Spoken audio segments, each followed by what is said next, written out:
Hello दोस्तों। Exploring education आपका स्वागत करता है हिस्ट्री के इस सीरीज में। इसमें हम स्टैटिक जी के शुरुआत की है हमने। सबसे पहले हमने हिस्ट्री सब्जेक्ट को उठाया है। अपने सेशन का हमने नाम रखा है स्टैटिक जी के 360 डिग्री, यानी कि सारी कवरेज हम उस चैप्टर से रिलेटेड करते चलेंगे।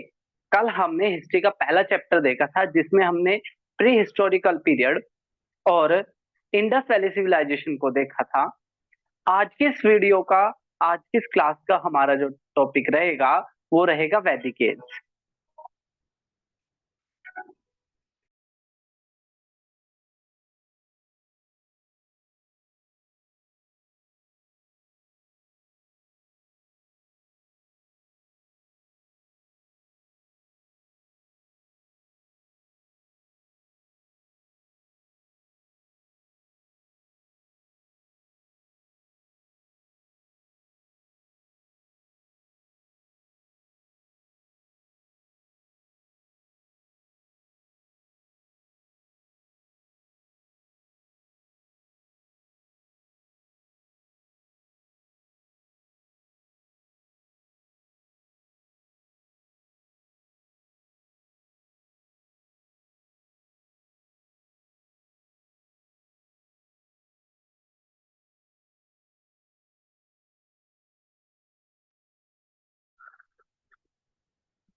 दोस्तों, शुरुआत करते हैं हम अपनी क्लास की। तो पहले मैं थोड़ी सी कहानी बता देता हूँ।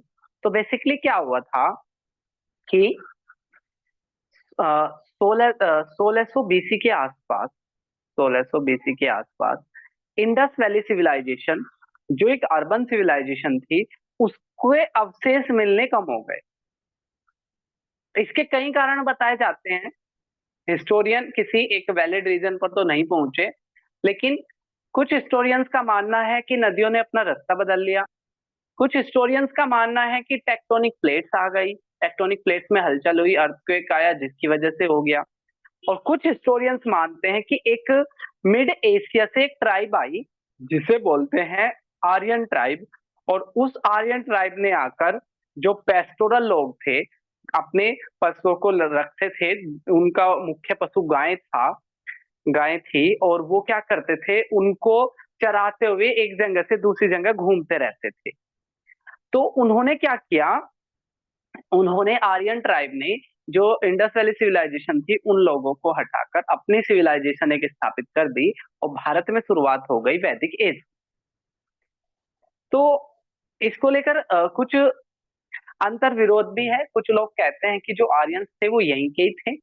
ठीक है, एक बुक भी है, original inhabitant of Veda, Aryans, या इस तरह की एक बुक भी है। लेकिन आज की इस वीडियो में हम वैदिक एज से जुड़े हुए क्वेश्चंस करेंगे, जिसका मेन संबंध आपके आर्यन ट्राइब से है। तो कि पहला क्वेश्चन कह रहा है, Vedic Aryan lived in area called Sapta Sindhu. तो जहां जिस जगह पर आर्यंस रहते थे उसको सप्त सिंधु कहते थे। सप्त मतलब सात, और जो सिंधु मेन नदी थी उसके आसपास की 7 नदियों से ये क्षेत्र बना हुआ था। Which means area drained by 7 river. One of the river among the 7 is Jhelum. What was in ancient name. तो झेलम का एंशियंट नेम पूछा है, झेलम का वैदिक नेम पूछा है। तो अगर हम बात करें तो झेलम नदी का जो वैदिक नेम था वो विस्ताता था। इसके अलावा जो चेनाब नदी है, चेनाब नदी का जो वैदिक नेम था वो अस्किनी था। ये चेनाब का नाम था, अस्किनी। परुष्णी रावी नदी का नाम था। ठीक है, परुष्णी जो था वो रावी नदी का नाम था। और विपास व्यास नदी का नाम था। सतलुज को सतुद्री कहते थे। और इसके अलावा एक नदी, जो 7 नदियों में एक और नदी थी, वो थी सरस्वती नदी। इस तरीके से ये सप्त सिंधु वाला क्षेत्र था। चेन आस्कनी का आस्कनी था चेनाब का नाम, परुष्णी था रावी का नाम, विपासा था व्यास का नाम, और झेलम नदी का नाम विस्ताता था। ठीक है, तो इस तरीके से, और एक सातवीं जो नदी थी वो सरस्वती नदी के रूप में थी। अब हम बढ़ते हैं अपने अगले क्वेश्चन की तरफ। अगला क्वेश्चन कह रहा है जो वैदिक एज था ना, इसमें गायों का बहुत ज्यादा महत्व था। तो वेल्दी पर्सन किसको माना जाता था अर्ली वैदिक एज में? और इसमें एक और चीज याद रखनी है, अर्ली वैदिक और लेटर वैदिक एज का टाइम पीरियड। अर्ली वैदिक एज का टाइम पीरियड है 1500 से लेकर 1000 बीसी, और लेटर वैदिक एज का जो पीरियड है वो है 1000 से लेकर 600 बीसी। ठीक है, तो जो वेल्दी पर्सन था उसको गोमत कहते थे, गोमत। ठीक है, गोमत किसे कहते थे? वेल्दी पर्सन को कहते थे, किसमें? अर्ली वैदिक एज में।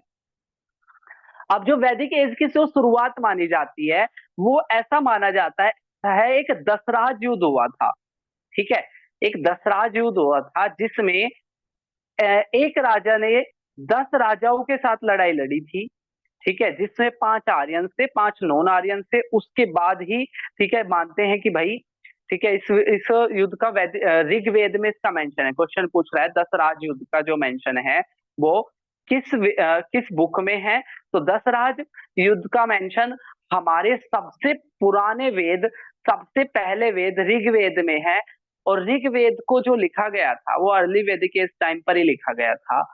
बाकी जो 3 वेद हैं उनको लेटर वैदिक एज के टाइम पर लिखा गया था। ऋग्वेद का जो मेन कंटेंट है, ऋग्वेद का मेन कंटेंट ये है कि कुछ ऐसे मंत्र जो लोगों की भलाई के लिए हैं। सामवेद म्यूजिक की पहली पुस्तक माना जाता है सामवेद को, और इसमें म्यूजिकल नोट्स है। अर्थवेद में ट्रीटमेंट है, और यजुर्वेद में जादू टोना जैसी चीजों का मेंशन है। अब हम बढ़ते हैं अपने अगले क्वेश्चन की तरफ, और ऋग्वेद की बात करें तो ऋग्वेद में ठीक है 1028 हिम्स हैं, 10 मंडल है, और इसके अलावा इसमें 10,552 मंत्रास हैं। ठीक है, और इसको करीब 1500 बीसी के आसपास ऋग्वेद को लिखा गया था। हिम्स है 1028, मंत्र है करीब 10,552, मंडल है 10, यानी कि पार्ट कितने हैं? 10। Which of the following varnas primarily use to cultivation animal husbandry and trade during the later Vedic age? तो लेटर वैदिक एज में क्या था, हमारी जो सोसाइटी थी वो 4 वर्णों में डिवाइड हो गई थी। सबसे पहला वर्ण माना जाता था ब्राह्मण, जिसका काम था वेद पढ़ना पढ़ाना। ठीक है, शिक्षा देना, शिक्षा दीक्षा, ये इनका काम माना जाता था। क्षत्रियों का काम था राजपाट संभालना। शूद्र को तीनों वर्ण जो ऊपर के थे इनकी सेवा करना, और वैश्य में जो थे उनका काम था व्यापारी, व्यापार से जुड़े हुए लोगों को वैश्य कहा जाता था। क्वेश्चन यही पूछ रहा है, तो इसका आंसर डी हो जाएगा। वैसे इस क्वेश्चन का आंसर हो जाएगा, जो व्यापार में जुड़े हुए थे, एनिमल हस्बेंड्री में जुड़े हुए थे तो वैश्य कहलाते थे। अब हम बढ़ते हैं अपने नेक्स्ट क्वेश्चन की तरफ। नेक्स्ट क्वेश्चन कह रहा है आपका main chief unit of the Aryan. Aryan का जो मेन चीफ यूनिट थी, यानी कि जो आर्यन की जो ग्रुपिंग थी उसे क्या कहते थे? तो आर्यन की ग्रुपिंग को गण कहते थे, गण। ठीक है, यहाँ क्या कहते थे? इनको गण कहते थे, जिसको इंग्लिश में हम ट्रांसलेट करें तो ट्राइब इसका ट्रांसलेशन बैठता है। और यहाँ पर क्या था, एक असेंबली होती थी। ठीक है, एक मीटिंग होती थी जिसे हम क्या कहते थे? गण कहते थे। ये सभा के जैसी ही एक मीटिंग थी। ठीक है, जिसमें ब्राह्मण और या राजन ये लोग इसमें आया करते थे। इसके अलावा और बाकी चीज की हम बात करें यहाँ पर, कुला, कुला एक वर्ड होता था, वो फैमिली के लिए यूज होता था। फैमिली के हेड को कुलापास कहते थे। गांव के हेड को ग्रामीन्स कहते थे, गांव को ग्राम कहते थे। और जो पैसे वैसे का देख रेख रखता था उसको संघ संग्रहिती कहते थे। संग्रहिती जो पैसे को इकट्ठा करता था या पैसे की देखरेख करता था उसको संग्रहिती कहते थे। तो यहाँ पर जो सोशल यूनिट थी उसको क्या कहते थे? हम गण या सभा कहते थे। नेक्स्ट क्वेश्चन की तरफ हम बढ़ते हैं।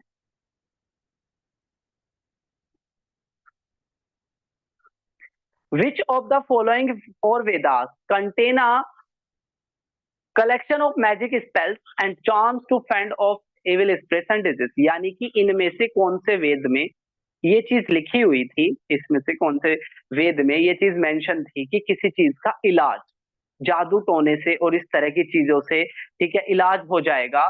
ये किस बुक में मेंशन था? तो बेसिकली ये अथर्ववेद में मेंशन था, जादू टोना जैसा। बाकी वेद की बात करें तो ऋग्वेद में कुछ ऐसे मंत्र थे जिनसे लोगों का कल्याण हो जाएगा, लोगों की भलाई हो जाएगी। सामवेद में म्यूजिकल नोट्स थे। इसके अलावा यजुर जो वेद है, ठीक है, उसमें सोसाइटी के रिचुअल्स लिखे हुए थे, सोसाइटी की परंपरा लिखी हुई थी, सोसाइटी में क्या क्या रीति रिवाज है, कैसे कैसे उनको पालन करना है, ये लिखा हुआ था यजुर्वेद। अगर हम बढ़े नेक्स्ट क्वेश्चन की तरफ, पूर्व मीमांसा philosophy was founded by dash in ancient India। तो पूर्व मीमांसा नाम की थ्योरी को, फिलोसफी को किसने दिया था? ठीक है, तो जो इसका जो सही आंसर हो जाएगा, पूर्व मीमांसा नाम की थ्योरी को जैमिनी ने दिया था। डी इसका करेक्ट आंसर हो जाएगा। ठीक है, जैमिनी इसका क्या हो जाएगा? करेक्ट आंसर हो जाएगा। ठीक है, इसको धर्म मीमांसा या कर्म मीमांसा भी कहते हैं। हिंदू दर्शन की 6 थ्योरी मानी जाती है: सामाख्या, योग, न्याय, वैशाखा, मीमांसा और वेदांता। इसमें अगर बात करें, यहाँ पर जो लिखा है पतंजलि, तो योग सूत्र की जो थी उसको पतंजलि कहते हैं। यहाँ पे एक लिखा कपिला, जो सांख्य की जो फिलोसफी थी उसको कपिला कहते थे। और जो ए ऑप्शन था व्यास, तो जो महाभारत के, वेद के और पुराणों के जो ऑथर माना जाता है किसको? वेद व्यास को। ठीक है, वेद व्यास को क्या माना जाता है? महाभारत, वेद और पुराणों के राइटर माना जाता है। कह रहा है विच of the following is the oldest text of ancient India. प्राचीन भारत की सबसे पुरानी पुस्तक किसको माना जाता है? तो प्राचीन भारत की सबसे पुरानी पुस्तक माना जाता है, सबसे पुराने वेद, ऋग्वेद को। ऋग्वेद का मुख्य जो देवता थे, इंद्र मुख्य देवता थे। इसमें एक गायत्री मंत्र का मेंशन है, कई बार क्वेश्चन पूछते हैं, वो गायत्री मंत्र ओम भूर्भुवः स्वः वाला किसको डेडिकेटेड है? तो वो सूर्य की पुत्री सावित्री को डेडिकेटेड है। अगर हम ऋग्वेद की बात करें तो ऋग्वेद में 10 मंडल है। इसके अलावा 1028 हिम्स है, 10,000 के करीब मंत्र है। फिर अब हम बढ़ते हैं क्वेश्चन नंबर 40 पर। India was named after Bharat, the name of Bharat clan in which of the following Vedas is clan first mention. तो जो ये भारत क्लैन है, जो भारत का जो नाम पड़ा है, ऐसा कहते हैं भारत, भरत क्लैन के नाम पे पड़ा है। और ये किससे जुड़ा हुआ था? ठीक है, तो जो ये इसका जो पहला मेंशन है वो मेंशन है ऋग्वेद में। ठीक है, जो सबसे प्राचीन वेद माना जाता है ऋग्वेद, उसमें मेंशन है भरत नाम का, भरत कुल का। डी क्या हो जाएगा? करेक्ट आंसर हो जाएगा। फिर से हम रिपीट कर लेते हैं, सामवेद म्यूजिकल नोट्स की बुक है। अर्थवेद में आपके जो ट्रीटमेंट्स है उसका मेंशन है। और जो यजुर्वेद है उसमें उसमें क्या है, जो सोसाइटी के जो रिचुअल्स थे उनका मेंशन है। नेक्स्ट क्वेश्चन की तरफ हम बढ़ते हैं।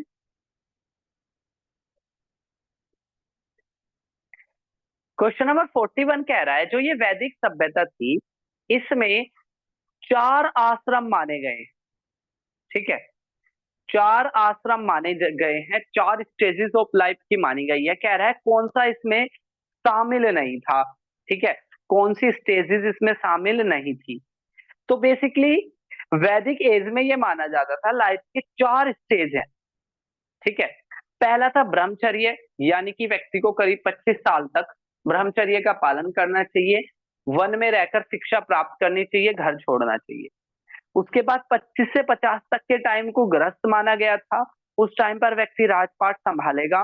ठीक है, और जो भी उसकी गृहस्थी के जो जिम्मेदारी है उसको पूरा करेगा।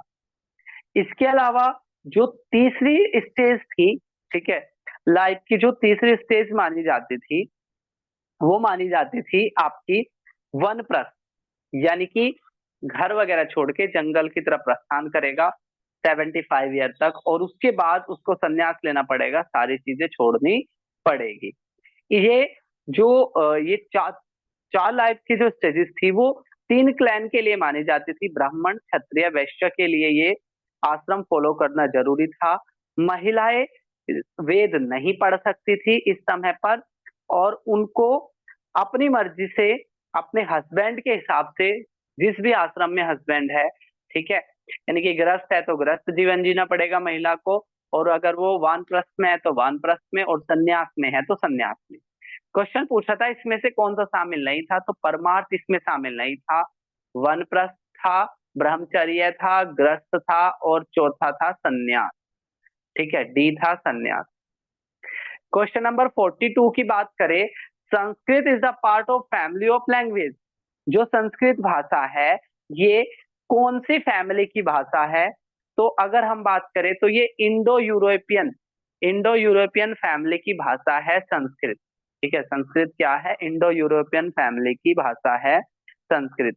इसमें इंडो यूरोपियन में आसामी, गुजराती, हिंदी, कश्मीरी और सिंधी भाषाएं भी शामिल।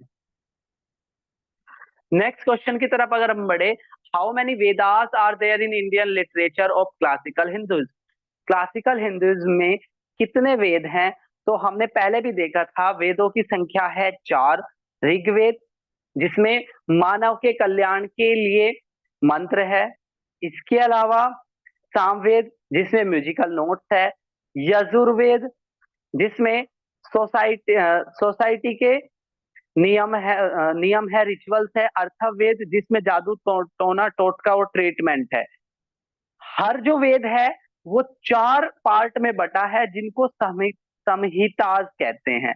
ठीक है, संहिताज कहते हैं। इसके अलावा वेदांग की संख्या है 6। ठीक है, वेदांग की संख्या कितनी है, 6। नेक्स्ट अगर हम बढ़ते हैं अगले क्वेश्चन की तरफ, वेदांग कितने हैं, वही वाला क्वेश्चन आ गया। ठीक है, 43 क्वेश्चन का जो आंसर था वो बी था, 4 वेद है। वेदांग की संख्या है 6। ठीक है, तो 44 क्वेश्चन का आंसर आ जाएगा बी। वेदांग कौन से हैं आप नोट डाउन कर सकते हो। पहला है शिक्षा, दूसरा है कल्प, कल्प में है रिचुअल, तीसरा है व्याकरण, ग्रामर, चौथा है निरुक्ता यानी कि एक्सप्लेन करना चीजों को, नेक्स्ट है छंद जिसमें वेद के मंत्र लिखे गए हैं, और लास्ट है ज्योतिष जिसको एस्ट्रोलॉजी। ठीक है, ज्योतिष मतलब एस्ट्रोलॉजी। तो एक बार से दोबारा देख लेते हैं, वेदांग की संख्या है 6। शिक्षा, कल्प, इसके अलावा व्याकरण, निरुक्त, छंद और ज्योतिष। अगला क्वेश्चन कह रहा है ऋग्वेद में मंडल की संख्या कितनी है, ऋग्वेद में पार्ट कितने हैं, तो ऋग्वेद में 10 पार्ट है। ठीक है, ऋग्वेद में मंडल की जो संख्या है, ठीक है, वो कितनी है, 10 है, जिसमें से गायत्री मंत्र जो है वो तीसरे मंडल में है। ठीक है, और जो 10वें मंडल में मेंशन है कि भाई वर्णा सिस्टम का मेंशन है 10वें में। इसके अलावा गायत्री मंत्र जो सूर्य की पुत्री सावित्री को समर्पित है उसका मेंशन है तीसरे मंडल में। और इसके अलावा जो पुरुषुक्त मंडल है, वो जो 9th जो मंडल है वो डिवोटेड है सोम को। ठीक है, सोम को डिवोटेड है कौन सा मंडल, 9th मंडल। नेक्स्ट क्वेश्चन की अगर हम बात करें, नेक्स्ट क्वेश्चन कह रहा है ये जो आर्यंस थे इनकी भाषा क्या थी, तो जो आर्यंस थे, आर्यंस की जो भाषा थी वो संस्कृत भाषा थी। 46 क्वेश्चन का अपना आंसर हो जाएगा। ठीक है, 46 क्वेश्चन का अपना आंसर हो जाएगा डी। ठीक है, संस्कृत भाषा थी। ठीक है, आर्यंस की, इसको फर्स्ट लैंग्वेज बोला जाता है, इंडिया की पहली लैंग्वेज बोला जाता है संस्कृत को। और ये अर्धे मागधी में प्राकृत जो थी वो इंडो आर्यन के बाद, यानी कि इसके बाद प्राकृत लैंग्वेज आई। और जो इसके बाद जैनिज्म और बुद्धिज्म आते हैं वो भी क्या यूज करते थे आपके, वो पाली और प्राकृत भाषा का प्रयोग करते थे, लेकिन आर्यंस की भाषा क्या थी, संस्कृत थी। The iron implement site of Hastinapur, तो बेसिकली क्या है, एक आर्यन एज की एक साइट है हस्तिनापुर, जो महाभारत में भी जिसका मेंशन है, जो कुरु राजवंश था कौरवों और पांडवों का, उनकी पहली राजधानी हस्तिनापुर हुआ करती थी। पांडवों का जब विभाजन हुआ और उनको क्या दे दिया गया था, खांडवप्रस्थ दे दिया गया था, जिसको उन्होंने सजाकर क्या बना दिया था, इंद्रप्रस्थ बना दिया था। तो पूछ रहा है जो हस्तिनापुर है वो कहाँ है, तो हस्तिनापुर यूपी के मेरठ, यूपी के मेरठ जिले में पड़ती है। बी इसका करेक्ट आंसर हो जाएगा। ठीक है, हस्तिनापुर कहाँ है? बी करेक्ट आंसर हो जाएगा हस्तिनापुर। एज पर ऋग वैदिक और अर्ली वैदिक period, who among the following was a river गोडेस, यानी कि किस नदी को, ठीक है। और हाँ, एक और याद रखना, हस्तिनापुर को किसने खोज करी थी, कई बार ये भी आ जाता है। तो 1950 में बीबी लाल, जो डायरेक्टर थे आर्कियोलॉजिकल सर्वे ऑफ इंडिया के, उन्होंने इसकी खोज करी थी। इसके अलावा यहाँ पर इन्होंने कर्ण टेम्पल, पंडेश्वर, कैलाश पर्वत, ठीक है, इसके अलावा बहुत सारी चीजों की यहाँ पर क्या करी थी, इन्होंने खोज करी थी। नेक्स्ट क्वेश्चन अगर हम 48 देख रहे थे, 48 में ये है कि किस नदी को रिवर गोडेस की तरह माना जाता था। तो हमने शुरुआत में देखा था कि जो आर्यंस जहाँ रहते थे उस क्षेत्र को सप्त सिंधु कहते थे, जिसमें इंडस, इंडस की 5 नदी और साथ में सरस्वती नदी ये आती थी। तो सबसे जो मेन नदी यहाँ पे मानी जाती थी वो सिंधु को माना जाता था। बी क्या हो जाएगा इसका करेक्ट आंसर हो जाएगा। और इनके वैदिक नेम आपसे एग्जाम में पूछते हैं तो सिंधु, इंडस, विस्ताता झेलम, आस्किनी चेनाब, पुरुषनी रावी, विपाशा ब्यास, तुतुद्री सतलुज, सरस्वती, जिसको आज के टाइम पर हम क्या मानते हैं, सूखी हुई नदी मानते हैं। इसके अलावा अगर हम बात करें यहाँ पर, ठीक है, और कौन कौन से गोडेस माना गया है ऋग्वेद में, अग्नि, जिसको आग की देवी माना गया, उषा, जिसको भोर सुबह की देवी माना गया, अरिका, जिसको सुंदरता की देवी माना गया, अरिका beauty, goddess of beauty, Usha भोर, और अग्नि आग की देवी माना गया। नेक्स्ट अगर हम बात करें क्वेश्चन नंबर 49 की, in the Rigveda there is a hint in the form of dialogue between sage Vishwamitra and two river. एक ऋग्वेद के अंदर एक हिम्न है जिसमें मेंशन है कि विश्वामित्र और 2 नदियों के बीच में, जिनको एज अ गॉडेस की तरह पूजा किया गया था, तो वो 2 नदियां कौन सी थी, ठीक है, वो 2 नदियां कौन सी थी, तो ब्यास और सतलुज, ब्यास और द सतलुज वो 2 नदी थी, ठीक है, जिनकी बातचीत दिखाई गई है ऋग्वेद के अंदर, वो विश्वामित्र, ठीक है, और इन 2 नदियों के बीच में क्या होती है, बातचीत होती है। नेक्स्ट अगर हम बात करें क्वेश्चन नंबर 50 की, क्वेश्चन नंबर 50 ये कह रहा है कि गोत्र प्रैक्टिस चलती थी, तो कौन सी गोत्र प्रैक्टिस सही नहीं थी, ठीक है, कौन सी गोत्र प्रैक्टिस के बारे में सही नहीं था। तो बेसिकली क्या, man and women were expected to marry within the same gotra. तो क्या एक महिला और पुरुष सेम गोत्र में शादी कर सकती थी क्या? तो बिल्कुल भी नहीं कर सकती थी, अलग अलग गोत्र होना चाहिए। People belonging to the same gotra were regarded as descendant of the person after whom the gotra was named। यानी कि ये माना जाता था कि जैसे गोत्र है, अगर किसी का गोत्र, भाई अगर सामने वो अपने नाम के पीछे वो क्या लगा रहा है, ठीक है, संजय खन्ना लगा रहा है, तो ऐसा माना जाता था कि वो कोई एक पूर्व के ऋषि होते थे, और कोई अगर दूसरा खन्ना है कोई, तो वो सेम डेस्डेंट के व्यक्ति है, ठीक है, सेम लाइनेज के व्यक्ति है, सेम कुल के व्यक्ति है, ऐसा माना जाता था। तो दूसरा स्टेटमेंट सही है। सी अगर हम बात करें, वुमेन रिटेन देयर फादर गोत्र आफ्टर मैरिज, गलत है। शादी के बाद महिला अपने पति का गोत्र रखती थी। ईच गोत्र was named after a famous king, गलत है। हर गोत्र एक फेमस ऋषि के नाम पर था, ठीक है, हर जो गोत्र था वो किसी के नाम पर था, एक ऋषि के नाम पर था। शुरुआत की जो 7 ऋषि मेन माने जाते हैं, अत्रि, भरद्वय, भृगु, गौतमा, कश्यपा, वशिष्ठ और विश्वामित्र, ठीक है, अत्रि, भारद्वया, भृगु, गौतम, कश्यपा, वशिष्ठ और विश्वामित्र, ये 7 गौतम माने जाते हैं। नेक्स्ट क्वेश्चन बढ़ते हैं हम क्वेश्चन नंबर 51 पर। Which of the following varna was responsible for protecting people and administering justice in ancient India as rule laid down by the Dharmsutras and Dharmshastras।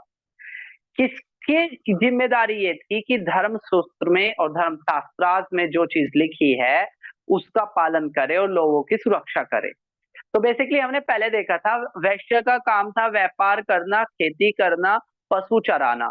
शूद्र का काम था बाकी वर्णों की सेवा करना, ब्राह्मण का काम था वेद पढ़ना पढ़ाना, राजा बनाना, ठीक है, और राजा को सही तरीके से मार्गदर्शित करना। और जो क्षत्रिय है, इस क्वेश्चन का सही आंसर हो जाएगा क्षत्रिय। क्षत्रियो का काम था बाकी लोगों को प्रोटेक्ट करना, राजपाट संभालना। क्वेश्चन नंबर 52 की बात करें, क्वेश्चन नंबर 52 ये कह रहा है कि कौन सा वेद डील करता था म्यूजिक के साथ। तो हमने पहले भी देखा था सामवेद में मेंशन था म्यूजिक का, एक करेक्ट आंसर हो जाएगा। ऋग्वेद में कुछ ऐसे मंत्र थे जो लोगों की भलाई के लिए थे। इसके अलावा यजुर्वेद में सोसाइटी के रिचुअल्स थे, परंपराएं थी कि शादी कैसे होगी, शादी के क्या नियम होंगे, ठीक है, बेटा होने पर क्या करना है, बेटी होने पर क्या करना है। अर्थवेद में जादू टोना टोटका ट्रीटमेंट का मेंशन था अर्थवेद में। नेक्स्ट अगर हम क्वेश्चन की तरफ बढ़े तो क्वेश्चन कह रहा है कि भाई according to Puranas lord Vishnu took the step of in order to rescue earth which had sunk into water, कि पृथ्वी डूबने वाली थी। और पुराणों में ये मेंशन है कि लॉर्ड विष्णु ने अपनी ये स्टेप ली और उसके बाद पृथ्वी को बचाया। तो इसका जो करेक्ट आंसर हो जाएगा 53rd का, वो आंसर हो जाएगा बी। ऐसा माना जाता है लॉर्ड विष्णु ने, ठीक है, वराह यानी कि बोर की शेप ली और ये उनका 10वां अवतार माना जाता है इनको, ठीक है। वराह जो है वो विष्णु के 10वें अवतार माने जाते हैं जो इन्होंने पृथ्वी को बचाने के लिए ली है। नेक्स्ट क्वेश्चन की तरफ हम बढ़ते हैं, क्वेश्चन नंबर 54।